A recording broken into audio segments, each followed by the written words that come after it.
Bajaj Pune grand tour 2026चा तिसरा टप्पा आत्तापर्यंतचा सर्वात आव्हानात्मक ठरला. पश्चिम घाटाच्या प्रवेशद्वारावर सायकल स्वारांच्या कौशल्याची आणि सहनशक्तीची मोठी परीक्षा पाहायला मिळाली.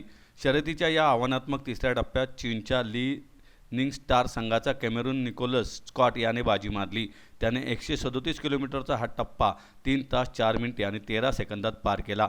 अर्थात क्रमवारीत अव्वल क्रमांक कायम राखत ल्यूक म्युडग्वे याने येलो जर्सीवरील वर्चस्व कायम राखले आहे.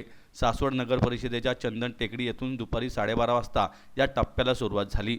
राज्याचे उपमुख्यमंत्र्यांनी पुण्याचे पालकमंत्री अजित पवार यांनी हिरवा झेंडा दाखवून या शर्यतीचा शुभारंभ केला. यावेळी राज्यसभेच्या खासदार सुनेत्रा पवार, आमदार विजय शिवतारे, माजी आमदार संजय जगताप, नगराध्यक्ष आनंदी जगताप, जिल्हाधिकारी जितेंद्र डुडी, महाराष्ट्र ऑलिम्पिक संघटनेचे सचिव संजय शेटे आदी उपस्थित होते.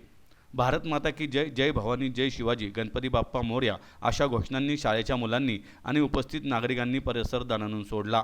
यानंतर सायकलपटूंनी बारामतीच्या दिशेने कूच केली आणि विद्याप्रतिष्ठानच्या पेन्सिल चौक येथील फिनिश लाईनच्या जवळ आले तेव्हा शर्यत अधिक तीव्र झाली. 3 तास खेळाडूंमध्ये जबरदस्त चुरस पाहायला मिळाली. यात स्कॉट सर्वात वेगवान ठरला.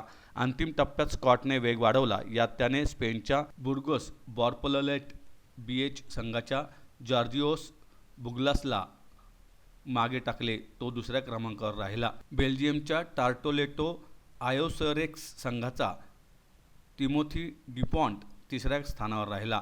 मलेशियाच्या तेरगानू सायकलिंग टीमचा झेप कायफिन चौथ्या क्रमांकावर राहिला. पहिल्या 2 टप्प्याचा विजेता ल्यूक यावेळी 6व्या स्थानावर राहिला. मात्र त्याने बेस्ट स्प्रिंटर साठीची हिरवी जर्सी मिळवली आणि सर्वात महत्त्वाचे म्हणजे एकूण क्रमवारीत अव्वल स्थान कायम राखून पिवळी जर्सी स्वतःकडेच ठेवली. 3 टप्प्यानंतर ल्यूक एकूण 7 तास 36 मिनिटे 10 सेकंद वेळेसह पहिल्या स्थानावर आहे. थायलंडच्या रुजाई इन्शुरन्स विन्स्पेसच्या कार्टर ॲलन बेटल्सपेक्षा तो केवळ 14 सेकंदांनी पुढे आहे. हा टप्पा अनेकांच्या अपेक्षेपेक्षा कठीण होता. सुरुवातीचे 2 चढणमार्ग आव्हानात्मक होते आणि वाऱ्याच्या विरुद्ध दिशेने सायकल चालवणे कठीण जात होते. पण वळणदार रस्त्यावर सायकल चालवताना मला खूप मजा आली, असं कॅमेरून स्कॉट यांनी म्हटलंय.